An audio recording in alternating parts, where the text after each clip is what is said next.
Looking for healthier, fuller hair? Do you want extra money for bills, trips, extracurricular activities for your kids, or do you want to replace your entire income?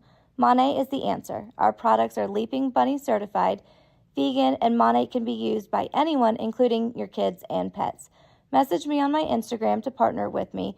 Founder shares are available, and as a market partner, you have access to uncapped bonuses, 45% commission, 35 to 55% off discounts, on top of all-inclusive paid trips.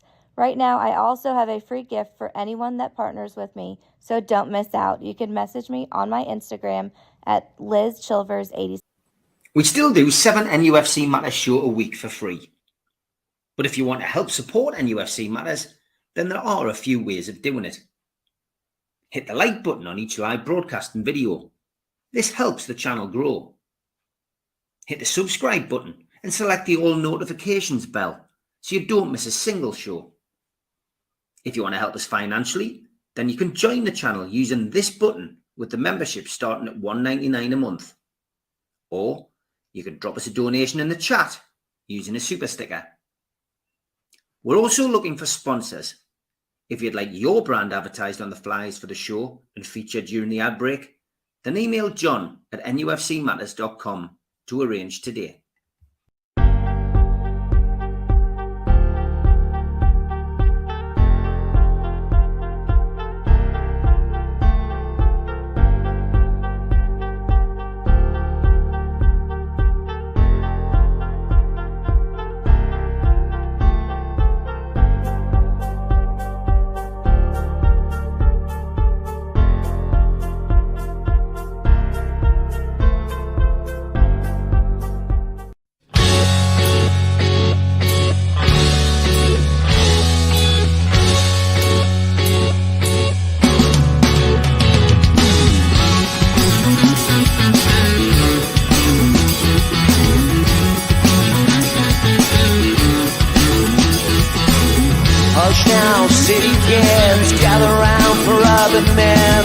Hush now, city kids. When it came to me after so long, I didn't have no choices in the streets where I was from.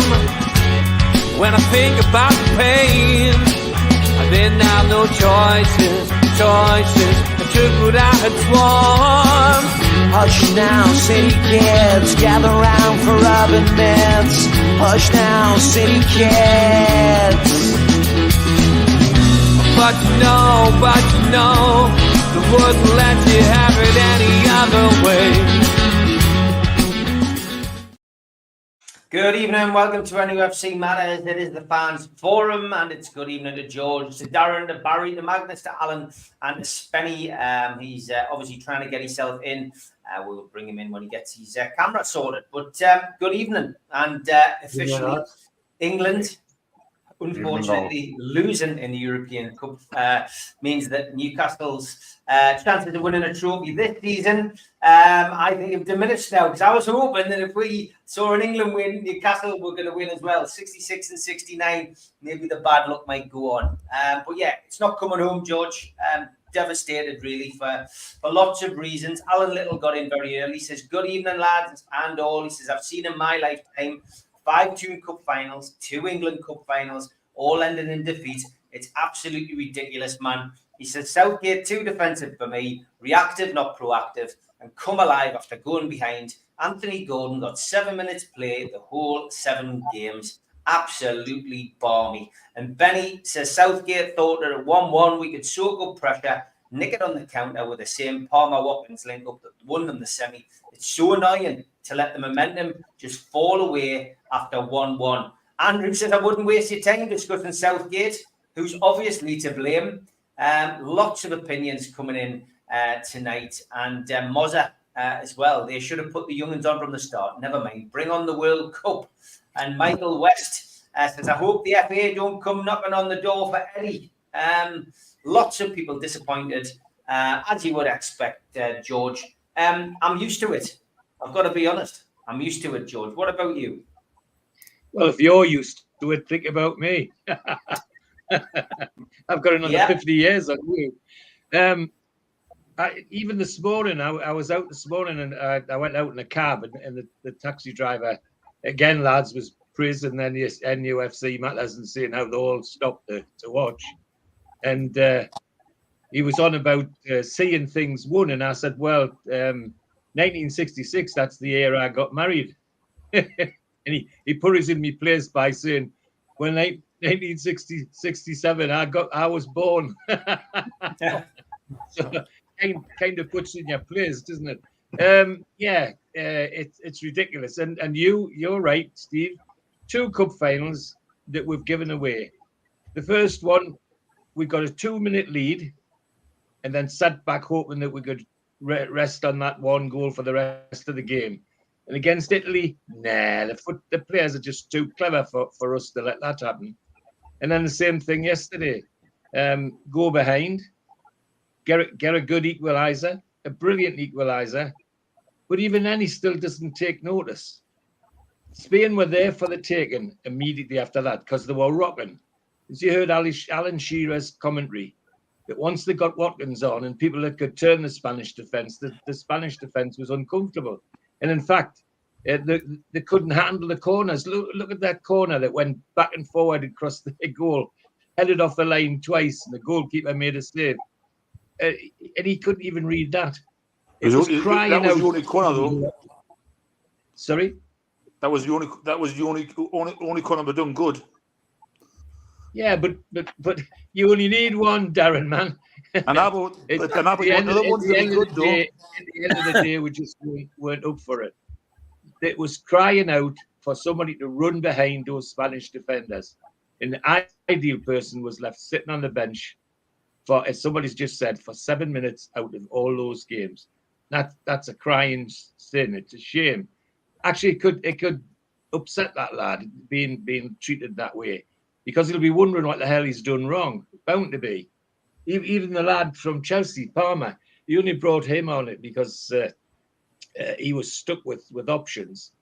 And I'm not an Ollie Watkins fan, but he was 20 times better than Kane was. When we last had an England centre forward that spent more time in his own penalty area than he has in the opposition penalty area? Shearer's commentary said it all. You know, the Spanish defenders are just enjoying this because they've got nobody to press them, nobody challenging them at all.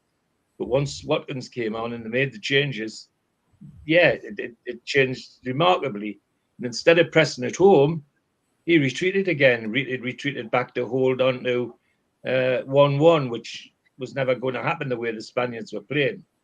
My nightmare was that one of the ex-Newcastle players would come off the bench and beat me, but that didn't happen. But it could have done. And the best team won. It's as simple as that. The best football team won. The team that wanted to win won. That's surely that's what football's about. They made it plain from the off that's how they were going to play. Yes, they took risks with having a high press, but you don't get nowhere without taking enough risk. Throughout this tournament, our manager has never taken a risk at all. He's just sat there and waited for things to happen.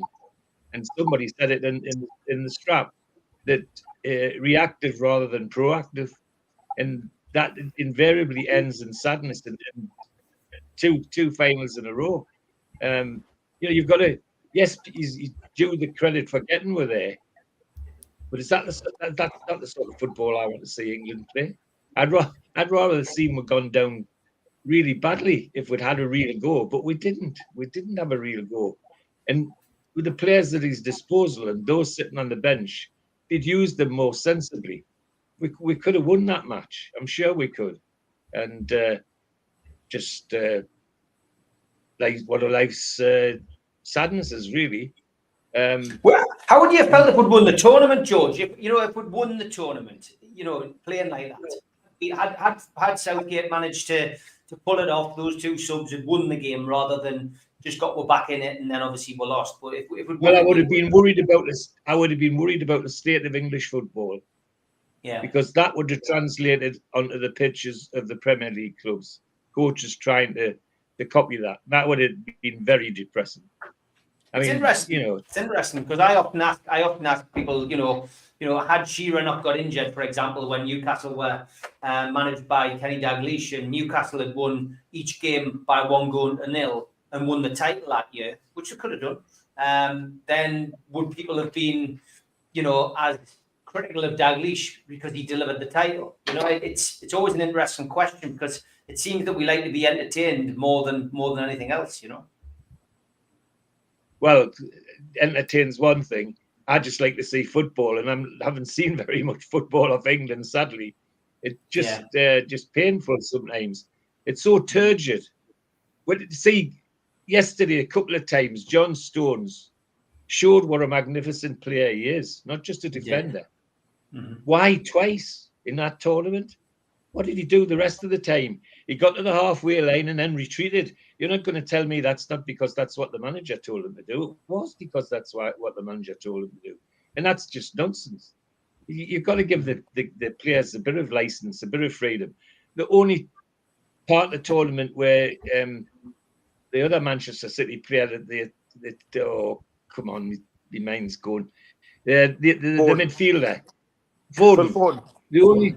The 30 minutes in the semi-final when he let loose. Rodri, you won man of the match, wasn't it, Rodri? No, Foden in that game was just unplayable. Could have had a hot trick before half time. But in this game, you know, retreated again. And I just find all that quite depressing. I wouldn't want that every Saturday, I can tell you. Win or not, I wouldn't want that every Saturday. Okay, interesting stuff. No, listen, it's all about opinions, George. We've all got one. I just find it fascinating for you know, the comparisons between England and Newcastle since I started, you know, my football supporting career are just they're so alike. You know, we always get let down. Unfortunately, I feel as if our generation in particular is you know, is almost cursed. Darren, I'm sure you'll have some positivity to throw on this. One guy wouldn't have the most positivity, Steve. And I've got negativity for it. What I will say first is the positive. Southgate, what he's done for England, how far he's brought the players on, and he's kind of saved England away because we're in a bad way. He's changed England in a good way, but now we get the negativity. He's past his sell-by date. He hasn't got a clue what he's doing on tactics. They showed you the last Euros in the final.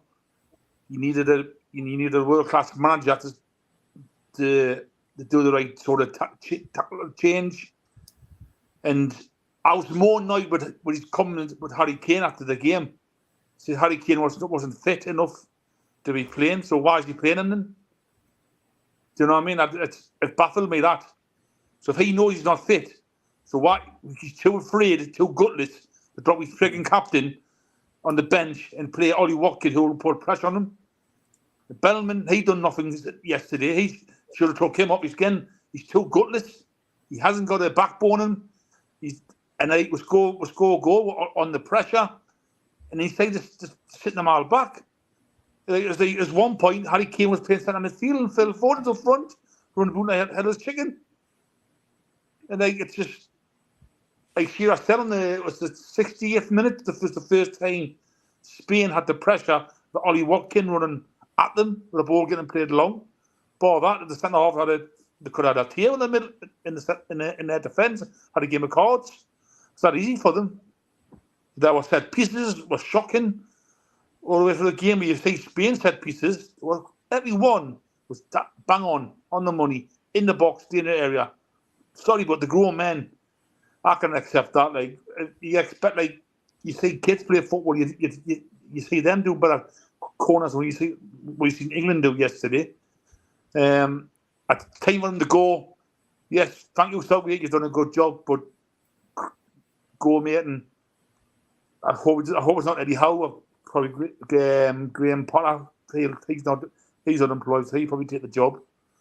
But he needs to stop playing these blue-eyed boys. So, well, when he goes, he needs more blue-eyed boys. I hope Harry Kane retire. Go out with the goal, England legend, give him a send-off. But they need a regrouping thing. Like Spain, their manager, he's won FA Euros with on the 19s, 21s, and the first team now. So he's got it all right. What he's done is got it right. So that's my That's your opinion. Yeah. Some interesting stuff coming in the chat as always. Is it more the players than the manager? We've had some world-class managers in the past. He's taken it away from Southgate, and of course, it's a point I made on X last night. Of course, I switched off after I made the point. I answered a few people because people had a lot to say last night. And I did stick up for Southgate. I just said ultimately with Southgate, he has changed things, and he's got us to those two finals, and you can't take that away from him. He hasn't played entertaining football. He hasn't played good players in the right positions, and I think some of the players are suffering from it. Foden suffered from it in particular. I think Harry Kane did. Harry Kane's best football's played when he's got two wingers. It's not what we did, and I didn't get caught up in all the Bellingham hype. I think Bellingham did. The only thing that Bellingham did last night at the end of the game was a wonderful bit of PR for Van Bellingham, which was to go around on camera and hug everybody after the match, which I just didn't get sucked in by this whole Bellingham thing. Clearly a good player, had a great season, but is he the man? Is he like Gascoigne? No way, no. Definitely not. No, that's no Gaza to me. I dare say there's been better players in the midfield. I think he's very, very average, as Alan Little's just said. But Barry, it's disappointing, but we're used to disappointment. Yeah. The only people I feel sorry for is the fans, because it's, again, in, I don't know, 5-10 years down the line, we're going to look back and see, we did really well. We reached the final of the Euros. And it's not the fact we got to that, it's how we got there. They never really looked like they were going to win the title for me. They never really seemed to. Spain was by far the best team in the tournament. If you look at it on paper, Spain deserved to win it. I think there was a fair number of teams who didn't play up to their potential. When you look at some of the sides that played, Germany, Italy, should have done better than they did. It just. Southgate, for me, we keep going back to this thing that he picks his favourites. He's got a group of players who he chooses on a regular basis. With the players he had in that squad, any decent manager should have been able to organise them into a much better team than they were. I'm not saying that they would have managed them into a team that was going to win it, but like you say, you've got Bellingham, who's an unbelievable player. Foden's a tremendous player. Stones is probably one of the best centre-halves in the Premier League. You've right the way through the squad. There's good. I totally agree with Darren. If Harry Kane wasn't fit, he shouldn't have played. Simple as. Again, is that another issue with Southgate, that he plays players who either aren't in form or are struggling? It's. I totally agree with what was said before as well. England seem to play it safe all the time. They don't employ managers who take a chance. I mean, I've heard George say it about Clough in the past, that Brian Clough could have been the greatest England manager ever. He was never going to get a look in because he was too controversial, and he would have wanted England. Wasn't a yes man. Well, that's it. He wasn't a yes man. There's been a few like that. I mean, I read one of the comments in the down the side as well about why hasn't Southgate been getting as much stick off the press as some of the other England managers. I mean, I don't know about you, Steve, but I remember some of the crap that Bobby Robson used to get chucked at him when he was at press conferences. Venables got similar sort of stuff. Keegan got absolutely slated. Southgate doesn't seem to have gotten that. There's been very few questions about why his inability to get them to play. It's one of those. I mean, everybody says about the Gerrard, Lampard, you can't play them in midfield, and we've now had that with Foden and Bellingham as well. It's the players were there to get us, and it just for me, it's I have this lack of interest in England. I'll watch it if it's on, but you've got to go back to 1990 and 96 when I've actually had any passion about the tournaments. In 96, I was desperate for the next game to come on. I was like so up for us playing. A little bit like that when Beckham did his stupid kick against the Argentinians and he got flipped and sent off. I was a bit like that then as well. That's probably the only other one. It just... I need somebody to come in who's going to put a bit of passion in the team again and take, like you guys are saying, take a few risks. Because I feel at the minute it's just It's too standard. I've said it to a few people at work. As soon as we come up against a decent team in the Euros, we'll not do anything in Spain with that decent team. I'm surprised it didn't happen before we got to that stage for me. Yeah, Vince makes a good point. Good evening, Vince. He says, Southgate's problem is his record against the big teams. Yes, we got further on in tournaments, never played a good team. And then when we're faced with one, we get knocked out. His record is 7 out of 29 against the so-called big teams. So that's interesting. And Benny says, you'll never beat Euro 96. It was so good. Great manager, great players. How didn't we win that semi? Yeah, I mean, I enjoyed Euro 96 because it was unexpected. I enjoyed Italia 90 more. That was my favourite England tournament. I think it was just the Beardsley Waddle Gascoigne combination. I really did. But Marcus, I'm going to deliberately leave you last because obviously I want to get your perspective from another nationality's point of view. So Alan, I'll come to you next. Just your thoughts on the inevitable disappointment. Well, another massive opportunity lost to win a major tournament. I agree with majority, if not all, what the lads have said. I just feel so sorry for Anthony Gordon because he was our Nico Williams, and that lad from Spain will get all the plaudits around Europe. And there's Gordon.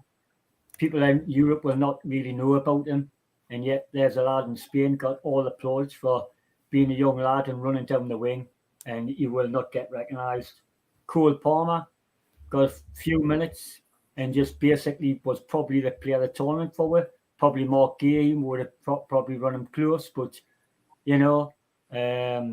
just so disappointed. I mean, I thought I was going back in the future, lads, because I was expecting the DeRoyan car to roll up and Jack Shaw to come out because Pickford hit the ball long so many times in the tournament. I mean, they couldn't break the press. And like I said to you 2 or 3 weeks ago, lads, after the first 2 years, possession of the ball is key. And isn't it coincidence, lads, that Man City and Arsenal are run by Spanish coaches, and they're the 2 top teams in the Premier League. Over the last 6 years, Man City have dominated the Premier League, and now Arsenal are second because the possession of the ball. And in a couple of months' time, we'll see Foden, we'll see Bellingham for Real Madrid, you name it, play out their socks because they've got players around them that pass and move the ball and will be going, why didn't they do it in the European Championships? The negativity was untrue. That's, I thought we'd beat Holland last week, and I said it, and we had enough in the last minute to do so, and it would have been 3-1 like I predicted, but it wasn't. But the negativity after ones each, and everybody around the country will be the same. Went back to full-back safety was untrue. And he was going to put substitutes like Conor Gallagher on and Trippier on for Shaw, but it just showed he wasn't going to attack. It was like safety all the time. I mean, I really was. It's sad. It really is, because Southgate's done a lot for the country, getting with the two finals. And dare I say it, Magnus, after the Iceland debacle 8 years ago, we could never have been lower after you beat us. So, I mean, it was one of your great moments, but one of our lowest moments. And Southgate's united England, where people actually have got in tune with England, want to win again. And that's what he's done, like a club mentality, where people have wanted to go to England. In the past, players have shrugged going to England, think, Christ, I'm going to meet the lads from Liverpool or Man U and have that friction between them. And even the lads like Ferdinand and Shearer have said that in our podcast. So for the credit where it's due, Steve, you could have went down as probably one of the greatest England managers. Now he's just going to be classed as an average manager because of the football he played and the negativity. I do feel sorry for all the younger lads that never got a look in. And obviously, Gordon's top of the tree for me. It is what it is. I thought Harry Kane was George Riley in disguise. George in the final. That's what it was like, lads. Pickford shooting the ball, and he never won one header. That was George Riley. And like I said, I was expecting Jack Shaw to come out in the crowd and say, "Get on with it, lads." And it was like that. It was untrue. So the best team won. Spain deserved it. and we've all got to eat humble pie because they were the best team.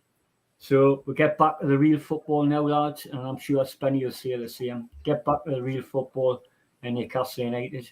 And I'm just hoping and praying the FA do not go for Eddie Howe, because that would mean we've lost Dan Ashworth, the owners, and Howe in 1 year if they get Eddie Howe to go to the FA. And I don't want it yet. I think I'll just pray to fingers crossed he doesn't become England manager, because he'd get castrated in the same way, lads, 2 years down the time, because there'll be players that other teams want in the team, and that's the pressure of the England job. But I'll let Spenny speak. But all right, good stuff. Disappointed. Cheers, Alan. Okay, on to you, Spenny. Thoughts on last night's performance for England? Well, I'll start off by saying I'm pleased that Anthony Gordon didn't play, because he'll be fit when he comes back to Newcastle. That's what I think about England, to be honest, to start off with. I know that what George said, it might dishearten the lad for not getting picked, because he was wanting to play, but I'm a bit selfish that way. For me, that match was exactly like the Man City-Newcastle game away, when Man City dominated the game and Newcastle were just getting the scraps. Exactly the same. It was totally dominated by football, a team against another one, because we had that many injuries in that game. Anyway, Harry Kane shouldn't have even been on the pitch the whole tournament. And that's me saying that. You had easy Tony to come in, or even Watkins to come in to replace him. It was totally the wrong team. He's not tactics astute at all. He doesn't know what to do when he gets behind at all. And he doesn't know. He has the best players probably we've had since the 90s in the England team, and he doesn't know how to play with them. He doesn't know what. He doesn't like to upset players. He's got his little old crew all the time. I'm very surprised he never took Harry Maguire and Jordan Henderson, to be honest. But that's my take on it. We got to the final, fair enough. It's not about getting to the final; it's about winning it. No one remembers the runners-up. Okay, good points, well made. Magnus, from an Icelandic point of view, overall, give us your view on the final last night.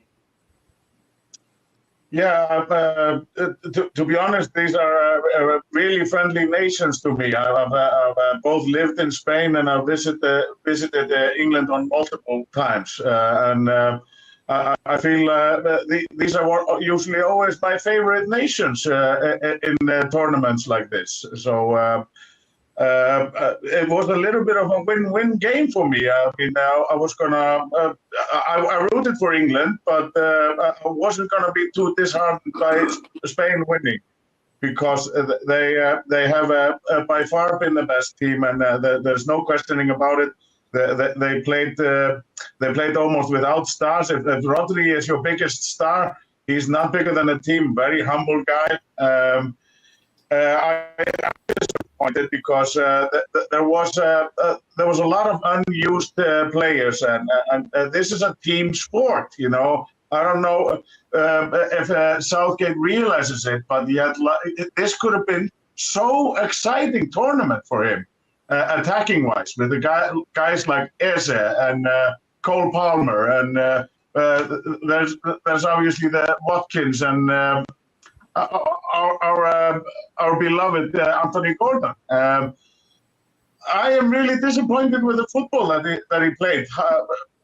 However, I must say this is still good success from 8 years ago when we beat you in the Euros. You know. Going to, didn't you get the 4th place in the World Cup, and now you got the 2 runner-up. I mean, this is not horrible. However, I think he could have done a better job, and I think this is a little bit like a presidency. You know, you shouldn't stay much longer than 8 years, and this is a time to move on. Both. Roy Hodgson and Gareth Southgate have now lost to Iceland, so bring the next one on. We take on the challenge, and hopefully we will all be there in the World Cup in 2026. Because this is what I've learned from supporting Newcastle and supporting Iceland. There's bumps on the roads, huge ones, and we just gotta always stand up and then look at the next challenge. And for ourselves, the next challenge is the Nations Cup, and we are hoping with the more nations, we will all be there in 2026 in the States, Canada, and Mexico. And upwards and onwards. This is in the past. I still think this is a good success. You know, I didn't expect England to go so far. So I put my hands up for however that happened. It happened. You know, and there's no taking that away from the players or the manager. But it's a time to shake things up.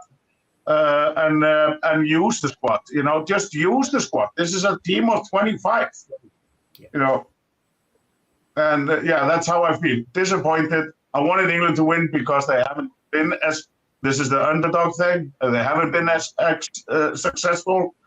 And also, I thought maybe we have a bit of a curse on us with not getting any titles in Newcastle. I thought maybe if we broke the lock on English national team, maybe we could be breaking the lock ourselves in Newcastle. I am disappointed. This is a time to move on. Hopefully, we keep our manager, Eddie Howe. He shouldn't be going anywhere. Maybe our assistant, Graham Jones. I mentioned him before on the podcast. How about him as a national team manager? I would like to see him there. Yeah, he was a big part of the last Euros finals, getting to the tournament, and he's happy at Newcastle, I believe. The lookalikes are piling in as well. People are saying you look like Orson Welles. You know what? I've heard that before. It's a good one. Another one is I don't know whether you've ever seen Red Dwarf, but people are saying, "Are you auditioning to be Holly in Red Dwarf?" If you haven't seen it, you just need to Google it. I think we've had Max Headroom as well. I will Google it. But are we talking Orson Welles back in the day, or are we talking right now? Or back in the day, and Alan Thompson would make a nice Dracula, apparently. So maybe somebody can knock them up and send them as a lookalike for this weekend. Okay, halfway through the show, time for the ads. I'm all up for it. A big thanks to all our sponsors. Skips and Bins. You can find their website at skipsandbins.com. Contact us, www.skipsandbins.com/contact. Say hello to low-cost waste disposal with pay-as-you-go and contract waste management. A big thanks to Mr. Vicky's Sauces, handmade in Cumbria. Their website, mrvickies.co.uk. Email info@mrvickies.co.uk. Telephone 01768 210 102. Thanks to United Group Travel. They are the Travel and Tourism Award winners in 2024. Their website, www.unitedgrouptravel.com. Email beverly.ugtl@gmail.com or telephone 01670 632 460 or mobile 0791 666 4174. Just £30 per person deposit. There are no strangers on our tours, just friends you haven't met yet. A big thanks to Media Arts. You can find them at www.media-arts.co.uk.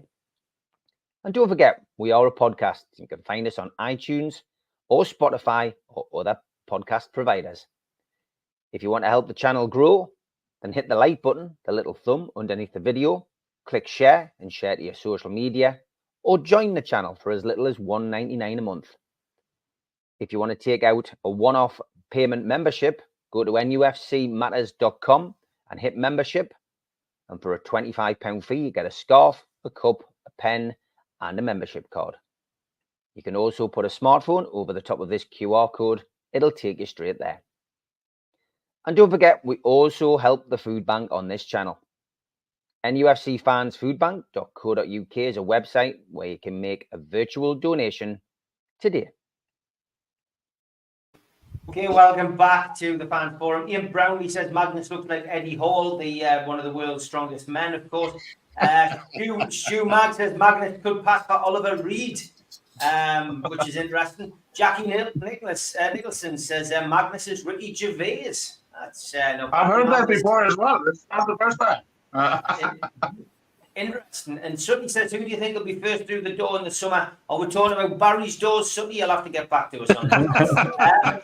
He's left his receipt on the door as well. Yeah. Receipt on it. Receipt on the door, his receipt. I can see it. Quick one on the shirt, lads. This is he takes his door off. It's a nightmare when Barry gets up. I remember one of the very first Fan Forums when he got up and he forgot he didn't have his trousers on. He did a budgie smuggler's job.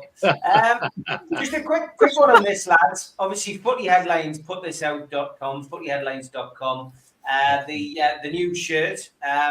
All the rumours had been around that it was going to be this one. Well, I've seen mixed views, mixed reports on it. Some people saying they don't like it.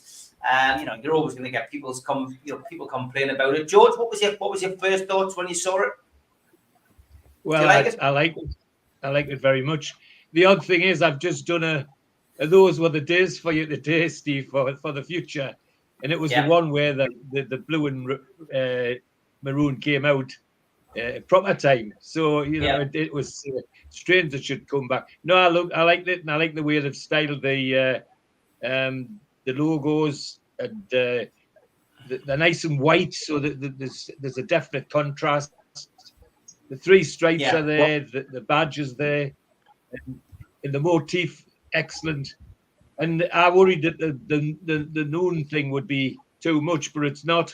It's not. It looks good as well. So no, I would happily wear that if I had one. Okay, Darren, anything to say about this? Do you like it? Are you going to get one? I don't like the white on it. Right, okay.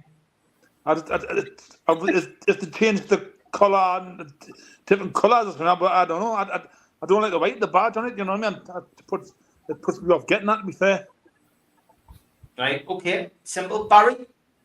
I love it. I think it's the best one out of the three for me. I just think it just reminds us, like, the superstars Adidas t-shirts, Steve, that they used to have, just with the way the collar is and the three stripes on the top as well. I think that's lush. I like that shirt. That's the one I'm waiting for coming out. Okay, Magnus. Yeah, no, this reminds me. What year was it again? Was it 96-7 that we last saw it, or 95, 96? Yeah. Okay.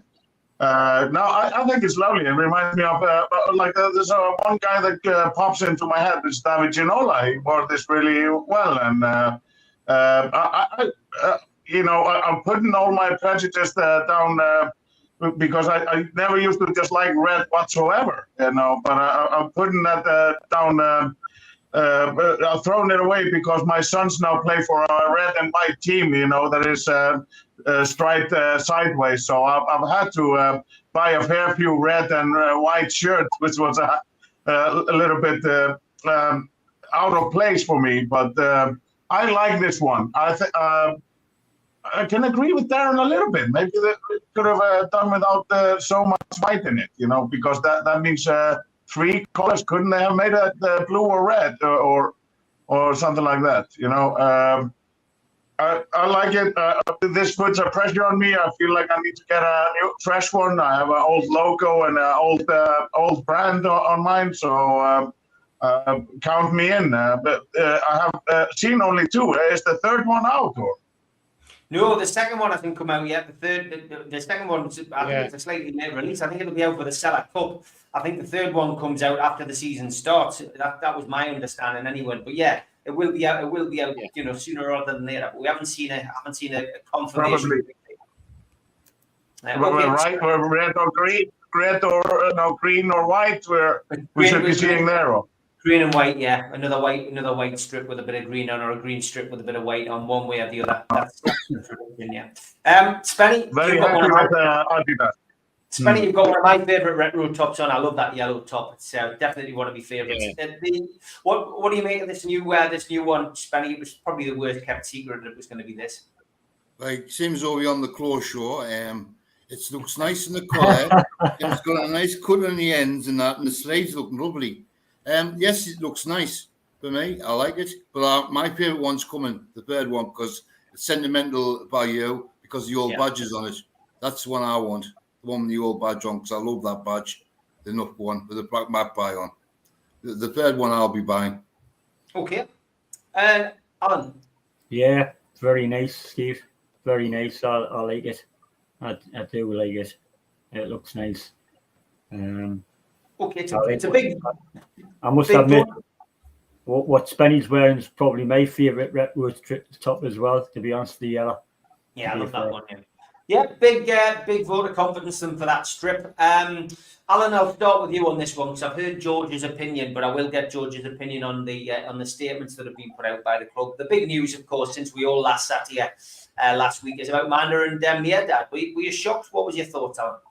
Not at all, Steve. We watching the shows over the months. I wasn't shocked at all. Just disappointed they couldn't stay longer. I must admit, I would like them to have stayed another couple of years. But I've always thought of them, lads, and everybody in the chat. I've always thought of Amanda and Mirdad being like a estate agent. They've had a club to sell. They've got their cut, and they're doing a runner, and they're taking their money and running. They've done the best for the club. They've got the club sold to the Saudis, and I wish them luck. Can't thank them enough. They've done their job by getting the takeover done, and it wasn't a shock at all. I'm just disappointed. I wanted continuity, and I would love them to stay forever. But I knew for a fact they've got more business interests, and if they are in money trouble and they need to sell, and so be it.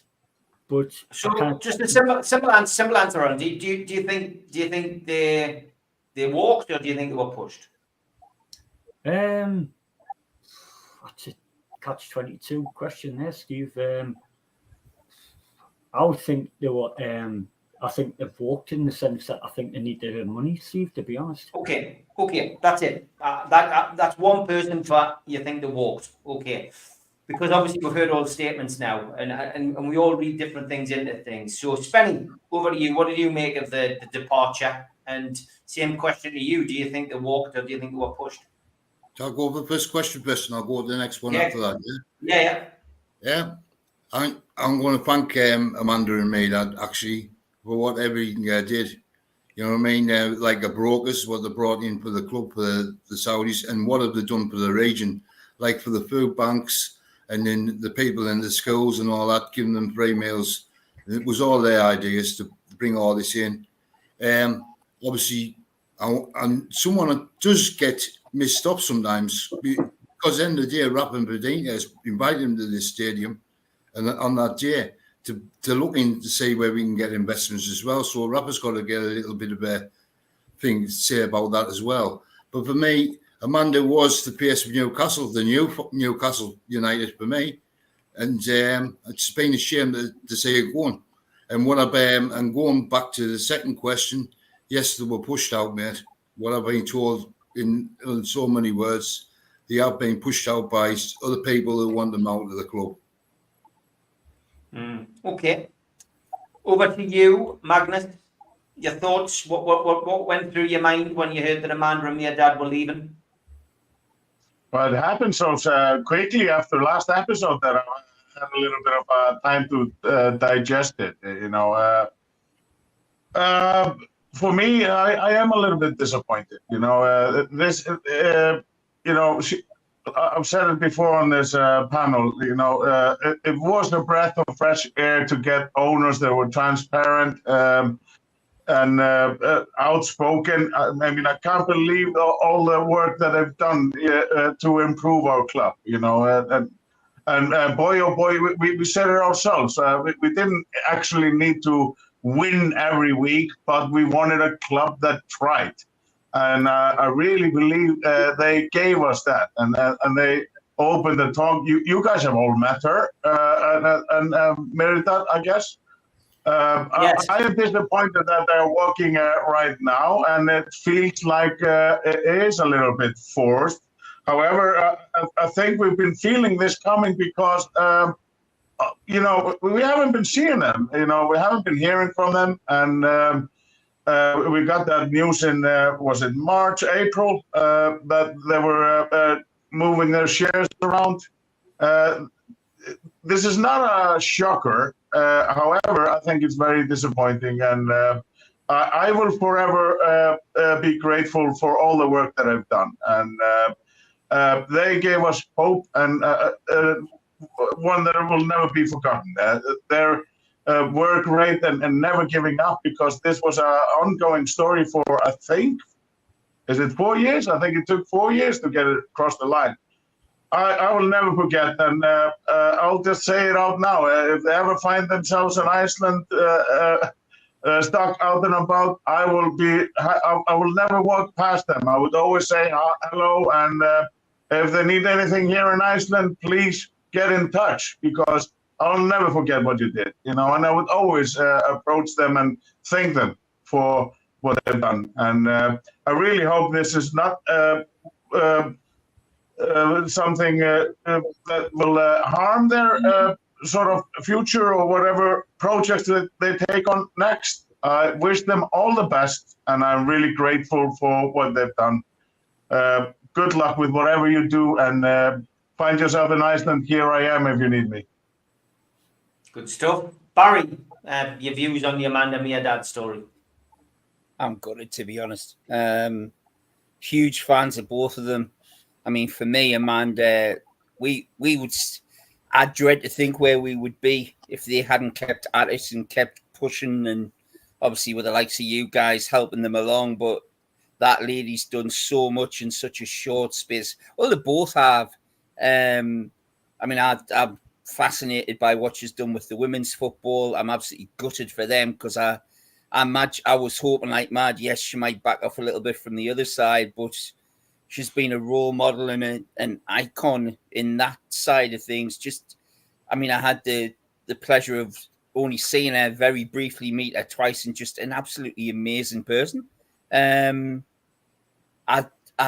totally agree with Spenny. I think they have been pushed out, and I don't understand why. I think without them, they're losing a huge connection with the fans. I seriously hope somebody's going to pick up that and run with it, whoever that is within the club. But without them, I can't see that connection being there. The communication just isn't there. So again, the fans are getting pushed further and further away from the management of the club, if you like. And I worry about that. That's not what the club's about. And it didn't appear to be what PIF were about when they first came in. They looked as though they wanted to. I mean, obviously, you guys were talking about it yesterday, Steve. Personally, some of the decisions the hierarchy of the club are making, what with the fans advisory group, where it's handpicked people who were basically yes people. There's no fans in amongst it, really. And now you've lost the two people who probably were the closest to the fans. I'm gutted. I really am. I'm hoping, as you guys keep saying, you trust the process and that something's going to replace them, i.e. communicating with us. But I've got a feeling, the dread that the club are just going to distance themselves from the fans. And if they have been pushed, I think it's a really bad idea, personally. Interesting points. Barry, Darren, thoughts on the departure of the two figureheads, the two faces of Newcastle United for the best part of 3 years? I can't agree with Spenny, Alan and Barry today on three little things I've said. First, Alan, I think they were always going to go. I wasn't surprised. Though, I'm shocked they've gone. I wasn't shocked. I knew they would go eventually, but I thought it'd be another year at least. But then I do think they've been pushed out, and I think my opinion. I don't know. Is it something to do with because I had to sell Elliot Anderson and Mintner, because it's something to do with that? We never know. And I kind of agree with Barry. I think it'll need to improve talking to the fan, because now it's going to get worse. That needs to be improved massively. Because at the minute, no one's talking to the fans, are they? That's what they said when they take over the club. They say they've got to communicate with the fans a lot more, and I haven't seen that for the last year. So really, so it needs to be improved that way massively. So, but I do think they were pushed, and I think it's got something to do with the Elias and Minto. I think that's got something to do with it. I might be completely wrong. That's what I think. I might just what I think, but I might be completely wrong. But I do think they were pushed out, but they were always going to leave. I thought they'd be here for another year at least, but they're going this year. Okay. Do you think they were pushed, or do you think they walked? Pushed. Okay. Over to you, George. I mean, we spoke quite a lot about this on Friday. We donated dedicated the show on Friday really to Amanda and Mirdad. You've seen the statements now, George. What was your thoughts on the respective statements from Al Ramayan, from the Rubens, and from Amanda and Mirdad, and from the football club? Well, the only statement that matters to me is the one that Amanda put out. Because I was up at the loo in the middle of the bloody night and looked at my phone by chance, and suddenly it appeared. And nobody had commented, so George was first to comment. And it was a lovely statement, beautiful statement from a beautiful lady saying thank you to us. She's thanking us, for God's sake. We owe that lady a whole debt of gratitude, and it'll never cease, as far as I'm concerned, as a Newcastle United fan. She has been Newcastle United, and people don't realise how long it was. It was a lot longer than people realised that she was pushing Newcastle United all over the place to get buyers, and she never let it go, and faced up to Ashley as well with these hordes of clever blokes trying to do this and that. She faced up to all of that to give us our football club back, and that'll never go away from me. But at the end of my statement, anybody that's read it, I asked two questions. Are you all right, Amanda? Because no secret she's ill. Mm-hmm. And B, did you and your dear husband decide to go, or was there something else? And I think it was something else. And Darren, I think you're right. I think her and me and Dad are taking the blame for the shambles that they got into because they didn't sell Bruno, and they had to get rid of those two young kids quick. That's part of it. And there's other odds and sods as well. Who's going to take that place? A lot of people don't realise that she wasn't just the face of the football club. She was involved in the community, in the city. How many people know, and she won't thank me for saying this, how many people know that last year in Newcastle schools, every child for a year had free school meals? £23 million to the city's children. She didn't want people to know about that. And that's the sort of giving I like. People who do it and don't look for the praise. I think that'll take some replacing. Who's going to replace that doing all of that front end stuff? Look, remember all the negotiations just recently. And that gives you a hint that they didn't walk away easily. I mean, she got the negotiations for the other Brazilian that was sticking in the mud.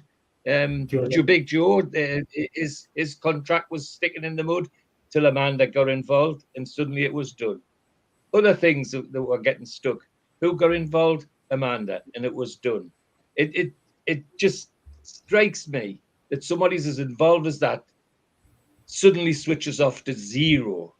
That doesn't happen accidentally. That smacks of a silver bullet, I'm afraid. And if that's the case, well, it's a bad one for the club, and will take some recovering.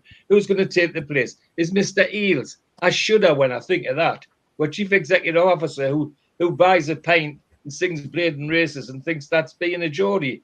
Well, I tell you what, Mr. Eales, we just got rid of one of those with his tail between his bloody legs as quick as we could. And if that's what you think it is, that you don't belong either. You need to get a hold of what really is about this area is about, and about what your football club's about as well. Because I don't like that Johnny come lately attitude. It doesn't work. It doesn't work because it smacks of a falsehood. And Yeah, he's not the guy. So who's going to take it? And I think they're going to have to work very hard to fill that void that Amanda and Dad have occupied. They've been involved in every little issue, whether it be schools, whether it be food bank. They've been involved in the whole lot. Jamie Rubin's a lovely man, but he's not the man to take that place. I don't think he has the charisma that Amanda and Dad had. But it's got to be, they've got to find somebody to do it, in my view. But as you probably gather from what I'm saying, I think big push. That statement of hers in the middle of the night, what a time to release it. How 3 o'clock in the bloody morning on your Facebook page. You don't do that with something that's ordinary. And it just suddenly flashed in front of my eyes. I had to go back to the toilet for another pee, man. It was so shocking. It really was that kind of impact on me. I couldn't believe what I was reading, and I sincerely think that they were pushed. Whatever they do, they'll be a success because they're extremely easy to get on with. Whatever they do, whoever they're with, come on, lads. Who the hell could survive being Prince Andrew's girlfriend all this time? You know, I mean. You know, it's just I'm just gobsmacked at it all, and so disappointed. You know, I've been enthusiastic about this takeover from day one, and that's why they asked me to do that video. Well, come back again, lads. I'll do another video for you if you want. It might not be the same as the first one, unless you get yourselves sorted out. But no, it's just awful the way it's happened. I think the lads are right. I think even we expected in a couple of years they would move on. Even I was expecting that because the way they were getting rid of their shares. But hey, let it have its time out. Let it finish the job is my view, and they just haven't been allowed to do that. So, and good luck to the chairman if he thinks he can fill those holes or he finds somebody who can. I look forward to that. So will a lot of people. So yeah, as you gather from the way I'm babbling on, I'm devastated by it. It really, really not the news I was expecting. Not now. Alan's right. I was expecting it eventually, maybe another couple of years on, but not now. She was involved in everything: contract negotiations, transfer stuff, people that were being difficult to get. Who did they send? Sent Amanda to sell the project. Even my first one.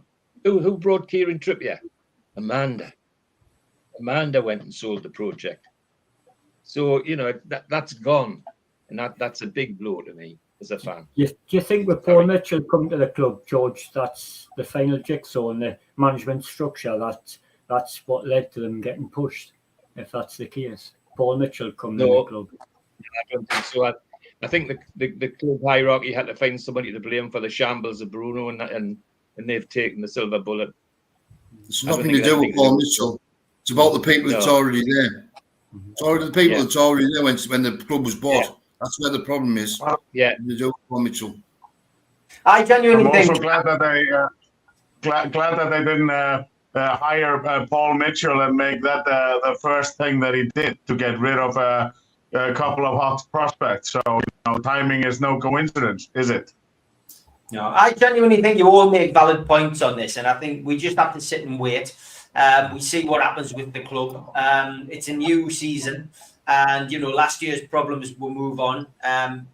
Some valid points in the chat. Nothing stays the same forever.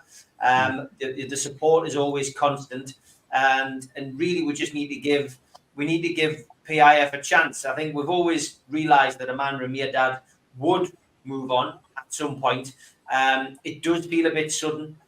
Reading the statements, it does feel as if, there hasn't been, it feels as if they didn't want to leave. Benny's asking what I thought.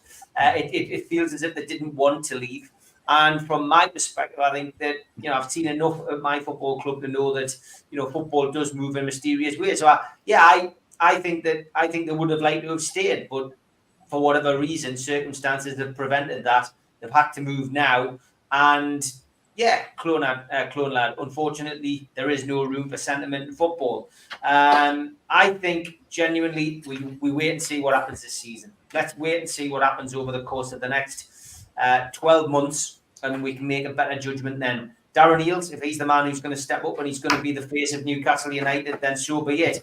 There's nothing we'll be able to do about that. We have to give him our support and wait to see what happens. If it's Peter Silverstone, if he's the one who's going to come out and do it, then again, likewise, we'll have to do the same. And, you know, other people may come in. They may put somebody in who's an ex-player into that position. I suggested that on Friday. We may have Ryan Taylor, who's an ambassador at the club, may step forward and be the person who has to come out and explain what's going on. But we don't know at the moment. We don't know. Go on, somebody was going to make a point there. Well, I think I made it plain to you on Friday, Steve, who I thought they should talk to, but you know, I think that might be pie in the sky. It's Alan Shearer, isn't it? It's got to be Alan Shearer or Kevin Keegan. Come on, you couldn't get any bigger and better, but I don't think he would leave the BBC. I'll tell you what,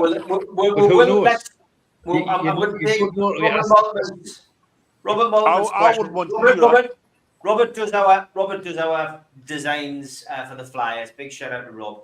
He says, with Amanda Miedad gone, does it increase the chances of Eddie Howe taking the England job? Well, I'll start with you, George. Yes. I genuinely think things do change. Yes. I mean, we saw the tweet that Bruno put out, for instance. You know, that outpouring of emotion in a tweet. You know, how much it affected him. You know, we hear rumours that one or two players might not be happy about this. You know, but ultimately, yeah. I mean, does it? You're saying yes? Do you think it does? You know, it does change the dimensions, doesn't it? It does, yeah.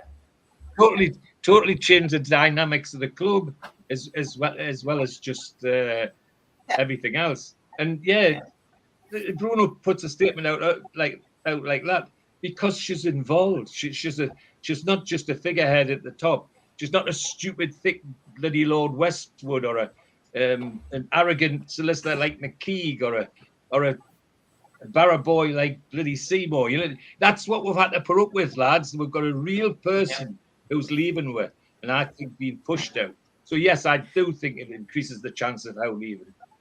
And this is a public announcement from Sutton. He says, if you have been affected by the Euro final or all the talk of Amanda leaving, you can get support from Barry. His doors are always open. If you're tuning in for the first time, Barry's usually got a load of doors behind him in his kitchen. For God's sake. It is funny. Darren, I mean, it does change relationships, Darren, doesn't it? It does change relationships. When you lose somebody like, you know, Amanda and Miedad, you know, it does change relationships. Things change. People. That's the same in any job. If your gaffer leaves who you get on with, and someone gets promoted into that position, and you might not get on with that person, your relationship's going to change with the company, isn't it? Yeah, you're right there, Steve. Like say, like they've left, and that's sad. But like guns on, no point talking about it. It happens in life. They're just going to try and they're going to appoint somebody. Yeah. I wouldn't mind saying Les Ferdinand. Me personally, he's a fan favourite, and I think he'll do a good job. I wouldn't want to say Alan Shearer there. It's a good show. It's a good show. So it's a good show. I wouldn't mind saying Les Ferdinand, me personally. All right, Barry, what about you? Barry's favourite band? Dean, I know what you're going to say. It's The Doors, obviously. Go on, Barry. Barry, I mean, would you like to see somebody come in, like, you know, a player of some description? It's hard because I totally agree with what you guys said yesterday, that if the next player comes in and it's somebody you look up to, like a Keegan or a Beardsley, and then they're told to say what the club wants them to say, and it's a crappy decision. It's like... Yeah. I don't want players to do that. You know, you hold them in high esteem. It's like you love Beardsley, you love Gaza, you love whoever, and they suddenly show up and start going, oh, yes, the club thinks this and the club. I mean, for me, Amiobi's gone down in my estimation by the number of times he's towed the party line and just come out with absolute tripe a lot of the time. I get what you're saying. I would, as he once said it, I would love it if Keegan came into that role. But then I don't think Kevin could say what the club wants to put out there. I think he would have his own opinions. Well, that's why he left. Magnus, should we not maybe have somebody from Saudi? Should we not have somebody finally from PIF? We're 3 years. We're over 3 years in now. Should we not maybe have somebody from PIF coming out and speaking on behalf of the club? Should we not see more of Al Ramayan or have somebody come over from Saudi and be in a permanent position to come out and speak? as and when, or are they quite happy being in the background, do you think? Or would you like to see an ex-player? Yeah, I mean, I think when Al Rumian, I don't probably not right. Whenever he speaks, on other matters, he spoke, on the Live tournament, really well spoken, and he's quite open and willing to talk about even tough matters. So I'm not against the idea of somebody from Saudi coming and taking a bit of a stand and being more involved. I'm not against the idea of that. However, we do like our former players, and I'd be really glad to see any of the ones that have been involved lately, and actually are interested and even based down there, like Napi Solano, Oliver Bernard, some of the guys that have actually not just played there, but decided to stay there. Why not? There's a reason why they fell in love with the city and the club, so why not one of them? Les Ferdinand is a good shout. I have nothing against that. Even Keith Gillespie are really, really fond of him. So there are a few names I could keep mentioning names, and I'm not gonna. I can see George is not so impressed with the name that I just mentioned. If it's going to be anybody, it's got to be somebody with gravitas. And the only player for me that's got the sort of gravitas to take that place and has the balls to stand up and say it is Shearer. All the rest, pale insignificance. Still to this day, he is my favorite ever Newcastle player. So if we're gonna put a massive name, I'll just agree on that one, George. It's Shearer, nobody at all from the entertainers. All right, knock, Barry. Says Jules. Benny, what's your feelings on this one? I mean, do we need somebody? Should we just leave it to Darren Eales this season and see what happens? I mean, like I say, we don't have a choice in this, but I know the club do watch the podcast. These kind of shows do always find their way into the corridors of St James's Park, and they will obviously listen to them with interest because it is fans' opinions. I think they'll need someone in who can relate to the fans in a daily basis and a weekly basis through the press and through the fans groups, like Amanda did and Maydad. Yes, George is right. I think Shearer should come in, but I don't think Shearer will come in because of his ties to Match of the Day and his Premier League ties and other things.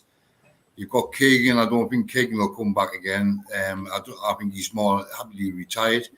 But I think Shea Given should be the one for me. Shea Given doesn't take any crap, and he's been really good on the television as well. For me, I think Shea Given would be the ideal one, and we could get Shea Given. He won't take any shit. For me, he was one of the players' committee that stood up to Ashley, wasn't he? Yeah. I don't know, George. I don't know, George. To be honest, I'm just thinking of someone of the face of the club, really, not actually what he's done in his past. You know what I mean? Yeah.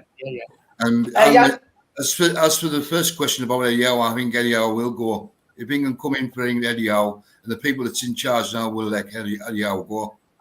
That's my thoughts about Eddie Howe. All right. Nobody's looking for confrontation, They will tell us what they want to tell us, provided they invest in the team, infrastructure, etc. Our role is supporting the team. Yeah, but we can have opinions as well. There's no doubt about it.